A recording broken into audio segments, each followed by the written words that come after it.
Despiertas a las 3 de la tarde con una pesadez de plomo justo detrás de los ojos y ese sabor metálico amargo pegado al paladar.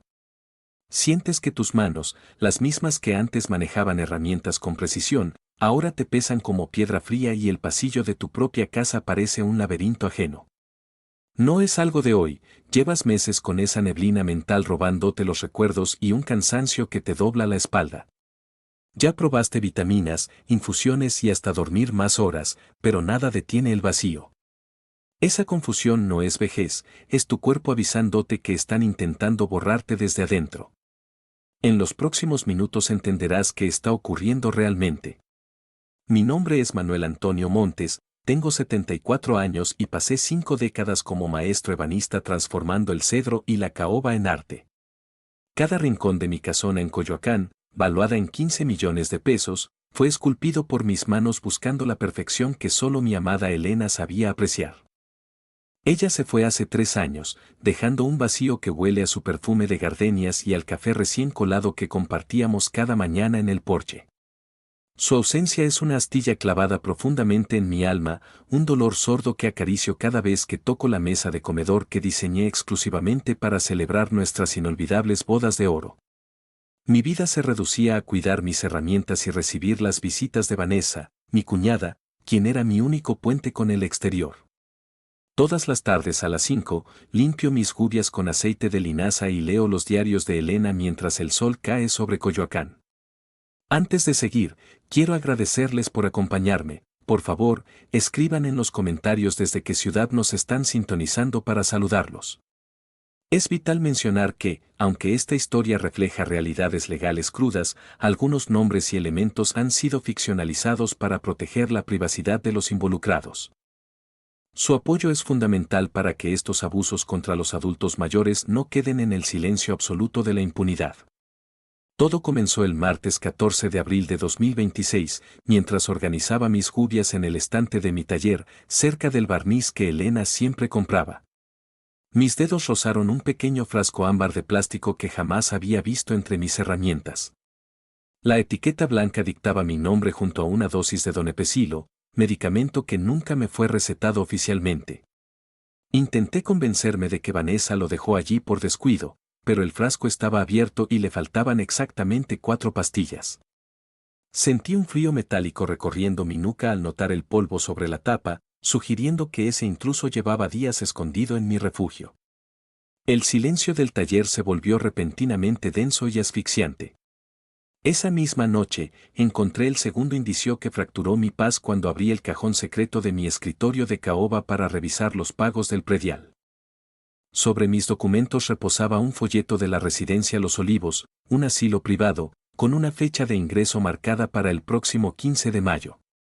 Lo más inquietante no era el folleto, sino una nota adhesiva escrita por Vanessa donde mencionaba una donación patrimonial irrevocable de 15 millones de pesos. Mis manos temblaron al constatar que la fecha de la nota coincidía con el día que encontré las pastillas misteriosas. Una sospecha sin nombre comenzó a enredarse en mi pecho, advirtiéndome que mi cordura estaba siendo tallada por manos ajenas. Decidí actuar con la frialdad del acero que corta la madera más dura, sin permitir que Vanessa notara el incendio que consumía mis entrañas. El miércoles 15 de abril de 2026, esperé a que ella saliera al mercado y me encerré en mi despacho de caoba para auditar mi propia vida. Mis dedos, acostumbrados a detectar imperfecciones de milímetros, recorrieron los estados de cuenta bancarios que llegaban cada mes a mi buzón. Noté que el saldo de mi cuenta de ahorros en Banamex reflejaba una retirada inusual de 50,000 pesos realizada el lunes pasado a las 10 de la mañana.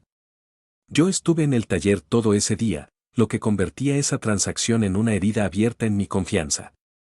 Mi pulso se aceleró, pero mantuve la respiración contenida mientras buscaba el comprobante digital en mi computadora, esa máquina que Elena me enseñó a usar con paciencia infinita. Encontré el registro de la transferencia, el destino era una cuenta a nombre de Gestoría Integral Legal, una empresa que jamás había escuchado en mis 7 décadas de existencia. La fecha del movimiento coincidía exactamente con el día que Vanessa insistió en que yo tomara una siesta inusualmente larga tras beber aquel té de tila con sabor metálico. El horror de la sospecha se transformó en una certeza de granito cuando vi mi firma digitalizada en el documento de autorización. Era un trazo perfecto, demasiado perfecto para ser real. Empecé a registrar cada movimiento en una pequeña libreta oculta detrás de la falsa pared que construí en el armario del pasillo, un secreto que solo Elena conocía. El jueves, 16 de abril, observé por la rendija de la puerta cómo Vanessa hablaba por teléfono en voz baja, mencionando términos como ajuste de medicación y liquidación patrimonial inmediata. Mis manos sudaban mientras anotaba las horas exactas de sus llamadas y la frecuencia con la que revisaba mis documentos personales cuando creía que yo dormía. La traición tenía un cronómetro invisible que avanzaba hacia mi propia destrucción, y yo era el único espectador de mi propia ejecución silenciosa. Sentí un nudo de madera seca apretando mi garganta con cada secreto descubierto. Sabía que no podía enfrentar este bosque oscuro sin una linterna confiable, así que contacté a Ricardo Solís, un notario jubilado y mi mejor amigo desde la infancia. Ricardo conocía cada centímetro de mi ética y también cada rincón legal de Coyoacán, pues él mismo certificó la compra de mi terreno en 1982. Nos reunimos discretamente en el Café El Jarocho el viernes, 17 de abril a las 9 de la mañana, lejos de los ojos vigilantes de mi cuñada. Al entregarle las copias de los documentos que logré rescatar, vi cómo su rostro se ensombrecía, reflejando una gravedad que hizo que mi corazón golpeara mis costillas con una fuerza desesperada. Ricardo era mi único ancla en esta tormenta. Ricardo analizó los folios con una lupa técnica, marcando inconsistencias que mis ojos cansados habían pasado por alto durante mis noches de insomnio y angustia. Descubrió que la gestoría integral legal no era una oficina de trámites ordinaria, sino una fachada vinculada a una red de despojos inmobiliarios en la Ciudad de México. El lunes, 20 de abril, recibí una llamada cifrada de Ricardo informándome que habían solicitado un avalúo express de mi casona, reduciendo su valor real de 15 millones a solo 6 millones de pesos. El aire se escapó de mis pulmones al entender que no solo querían mi dinero, sino borrar mi legado del mapa con una eficiencia burocrática aterradora y cruelmente planificada. La segunda revelación llegó como un mazazo cuando Ricardo identificó que la firma en la escritura de donación no era una simple falsificación manual, sino un calco digital avanzado. Los criminales habían utilizado un escaneo de alta resolución de mi firma original de las bodas de oro para estamparla en el documento que me arrebataba la casa. Ver mi compromiso de amor con Elena profanado de esa manera física me provocó una náusea que casi me hace perder el equilibrio en medio del despacho. Cada trazo de mi nombre se sentía como una cicatriz de traición grabada en el papel, confirmando que Vanessa había estado planeando este robo desde el mismo funeral de mi amada esposa. Pero Vanessa no actuaba sola, la magnitud de la red comenzó a emerger cuando Ricardo rastreó los nombres de los testigos que firmaron la donación fraudulenta.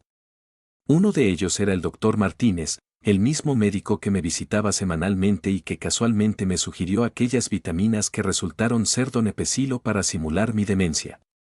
La conspiración se extendía hasta el registro público de la propiedad, donde un empleado corrupto había acelerado el trámite de inscripción en tiempo récord, saltándose todos los protocolos de seguridad. Me sentí como una pieza de madera vieja rodeada de termitas hambrientas que devoraban los cimientos de mi existencia, mientras yo fingía demencia para sobrevivir un día más en mi propia casa.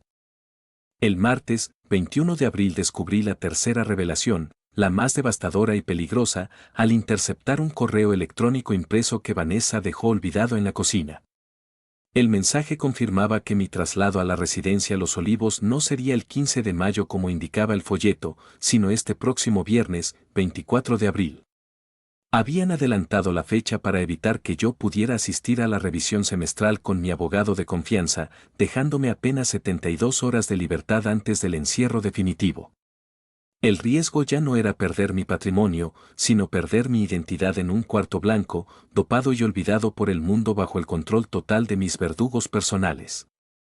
El tiempo se agotaba como la arena en un reloj roto y la presión en mi pecho era un recordatorio constante de mi vulnerabilidad extrema ante este ataque. Mañana tendré que tomar la decisión más difícil de mi vida, confrontarla ahora con lo que se o esperara que Ricardo consiga la prueba definitiva contra el doctor Martínez. El vacío que dejó Elena se siente más pesado que nunca, pero sé que su recuerdo me dará la fuerza necesaria para no quebrar mis manos frente a estos criminales. Antes de revelarles lo que sucedió en esas últimas 72 horas, necesito saber su opinión honesta. ¿Creen que Manuel debe huir de la casa inmediatamente o quedarse a luchar? Escriban ahora la palabra huir o luchar. El miércoles 22 de abril de 2026, a las 11 de la noche, regresé al compartimento secreto de mi armario tras confirmar que Vanessa roncaba pesadamente.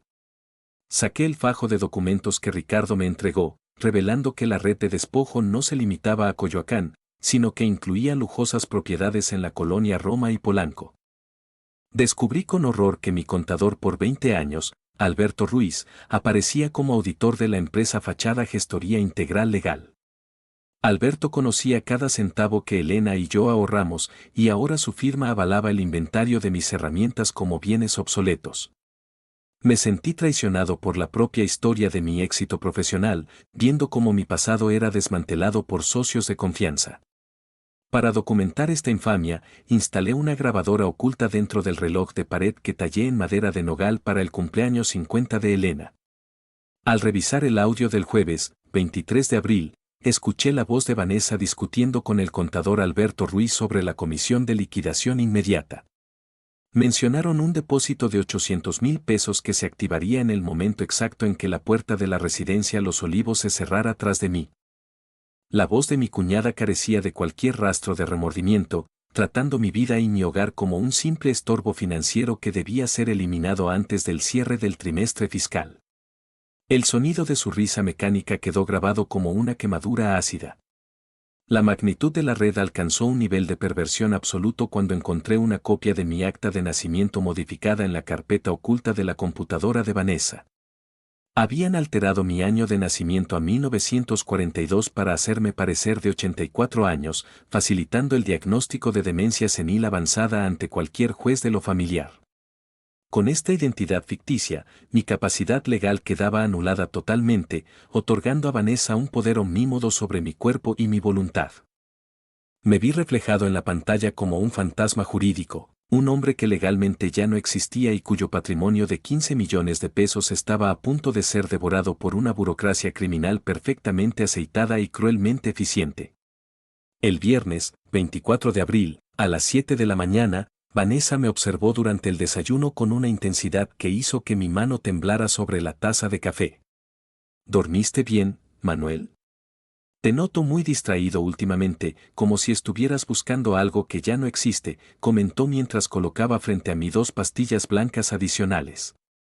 Tuve que realizar un esfuerzo sobrehumano para mantener la mirada perdida y asentir con una lentitud fingida, mientras mis entrañas gritaban por la traición que ella representaba. La tensión de actuar como el anciano senil que ella deseaba ver era una tortura psicológica que agotaba mis últimas reservas de energía. Sentía su mirada clavada en mi nuca como un clavo ardiente.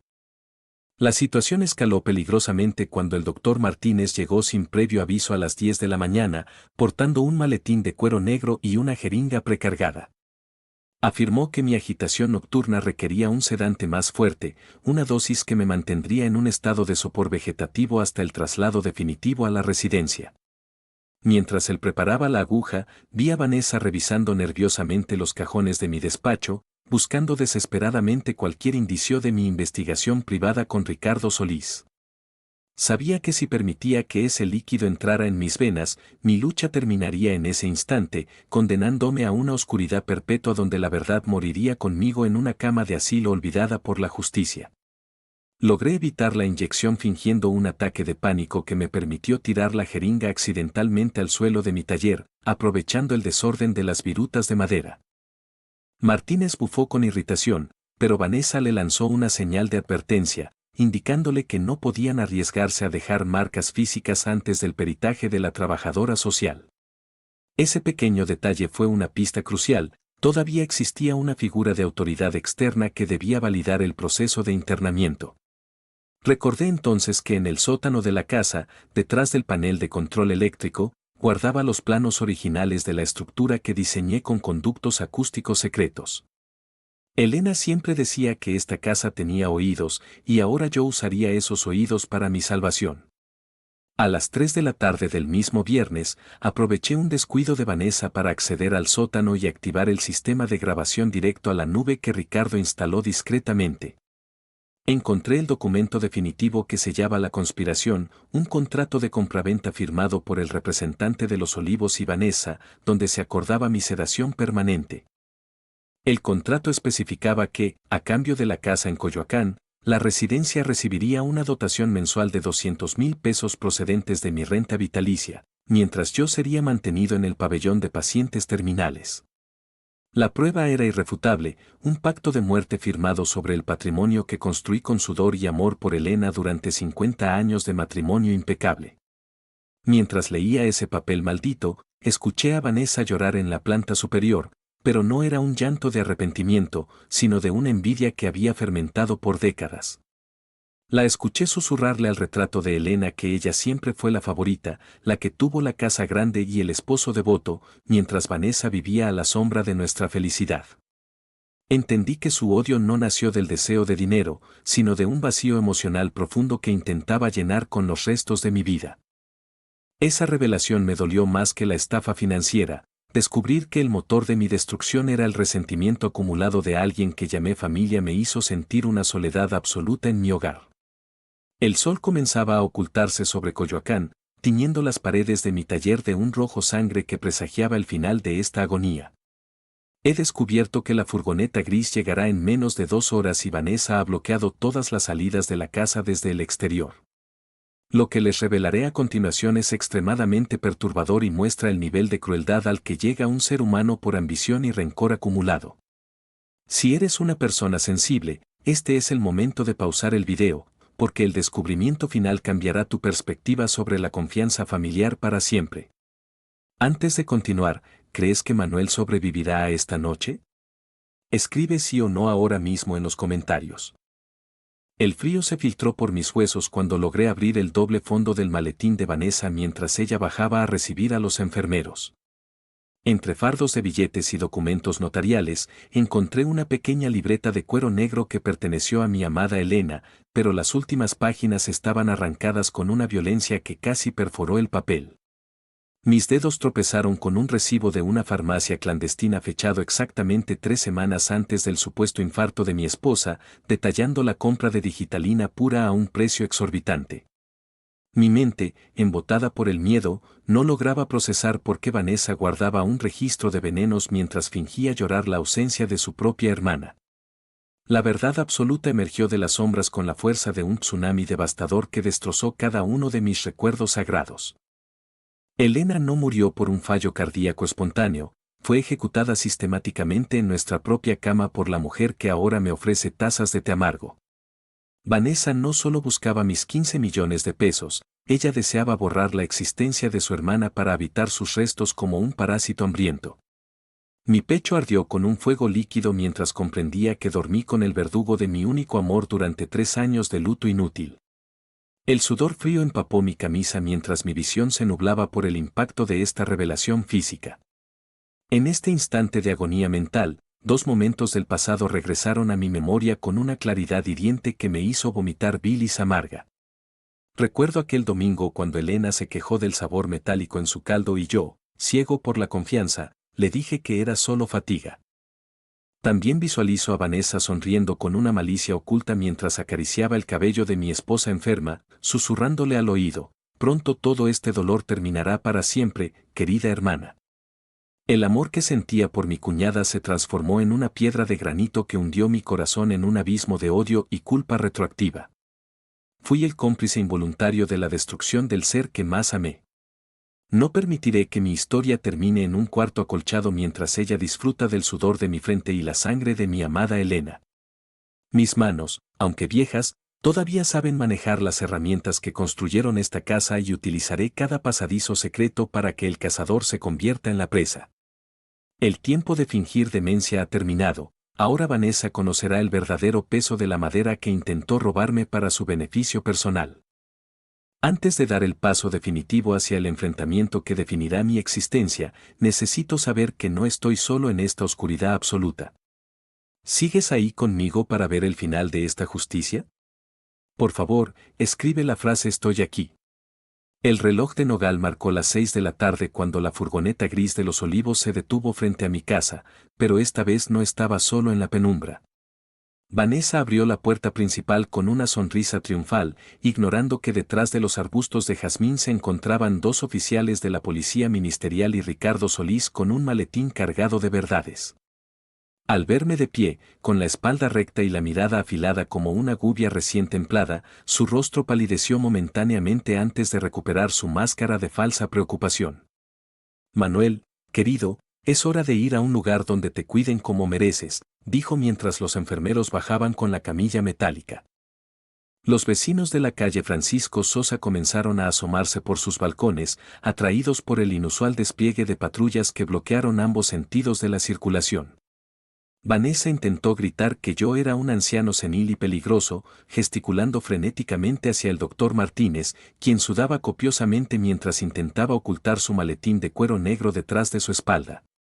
No le crean, este hombre ha perdido la razón por completo y necesita sedación inmediata, exclamó ella con una voz chillona que se quebró ante la presencia del inspector jefe Juárez. Yo permanecí en silencio, sosteniendo la libreta de cuero de Elena contra mi pecho, sintiendo como la justicia finalmente empezaba a rodear a los culpables. Ricardo Solís dio un paso al frente y desplegó los audios de la grabadora oculta en el reloj de Nogal, amplificando la voz de Vanessa a través de un altavoz profesional. El sonido de su risa mecánica y los detalles sobre la comisión de liquidación inmediata resonaron con una claridad devastadora en toda la cuadra, silenciando sus protestas de un solo golpe técnico. Mostró también las pruebas del calco digital de mi firma y los registros de la farmacia clandestina donde se adquirió la digitalina para asesinar sistemáticamente a mi amada Elena. La evidencia era una red de acero que se cerraba sobre ella, dejando su ambición expuesta ante la mirada juzgadora de toda la comunidad. Al verse acorralada, la máscara de Vanessa se fragmentó, revelando una furia volcánica que había contenido durante 3 décadas de envidia y resentimiento familiar acumulado contra nosotros. Sí, yo lo hice todo porque ustedes no merecían tanta felicidad mientras yo me marchitaba en la sombra de su maldita perfección, gritó con los ojos inyectados en sangre. Confesó haber alterado mis dosis de medicamento y haber asfixiado financieramente nuestro legado, admitiendo incluso que disfrutó ver a Elena debilitarse día tras día bajo su vigilancia criminal. Sus palabras fueron una confesión innecesaria que selló su destino trágico ante los oficiales de justicia, transformando su codicia en un boleto directo hacia la cárcel de Santa Marta Acatitla. El inspector Juárez procedió a la lectura de los derechos de Vanessa mientras las esposas de acero mordían sus muñecas con una frialdad definitiva que ella jamás anticipó. El doctor Martínez fue arrestado simultáneamente, enfrentando cargos por negligencia criminal y asociación delictuosa, lo que resultó en la revocación inmediata y permanente de su licencia médica número 45091. Los oficiales de la furgoneta gris se retiraron apresuradamente al comprender que habían sido cómplices de un intento de secuestro legal orquestado por una mente sociópata. La calle recuperó un silencio sepulcral, solo interrumpido por el llanto impotente de Vanessa mientras era escoltada hacia la patrulla, marcando el fin irreversible de su imperio de mentiras y despojos patrimoniales. La justicia dictó una sentencia preliminar de 30 años de prisión para Vanessa por homicidio calificado y fraude procesal, ordenando la devolución íntegra de los 15 millones de pesos. Mi casa en Coyoacán fue restituida legalmente a mi nombre antes de la medianoche, cancelando cualquier registro fraudulento en el registro público de la propiedad bajo el folio real 77.234. Ricardo me dio un abrazo fraternal, asegurándome que el patrimonio que construí con Elena estaba finalmente a salvo de las termitas que intentaron devorarlo. Mientras las luces de las patrullas se alejaban, sentí que el peso del cedro ya no era una carga, sino el cimiento sólido sobre el cual reconstruiría los años que me quedan. Han pasado exactamente 8 meses desde que el martillo de la justicia golpeó la última mentira de Vanessa, y hoy mi taller en Coyoacán vuelve a oler a resina fresca. Fundé la Fundación Elena Montes para asesorar legalmente a ancianos vulnerables, transformando mi dolor en un escudo sólido frente a la codicia familiar. Cada mañana, tras mi caminata por el jardín de gardenias, me siento en la mesa de bodas de oro y comparto un café silencioso con el retrato de mi amada. La cicatriz de la traición permanece grabada en mi alma, pero ver a nuevos aprendices tallar la madera bajo mi guía me devuelve la paz que creí perdida para siempre. Te hablo a ti, que quizás ignoras las sombras que acechan en tu propia sala bajo el disfraz de la confianza. La integridad no es un accesorio, es la fibra misma de nuestra existencia, y como dice el Salmo, nada queda oculto bajo el sol por mucho tiempo. Mi error fue confiar ciegamente sin vigilar los cimientos de mi hogar, pero hoy entiendo que la verdadera vigilancia es un acto de amor propio y justicia necesaria. No permitas que el silencio sea el cómplice de tu destrucción, comenta Justicia, comparte este relato para alertar a otros y suscríbete para que ninguna voz sea silenciada. Esta historia es ficción, cualquier parecido con la realidad es coincidencia.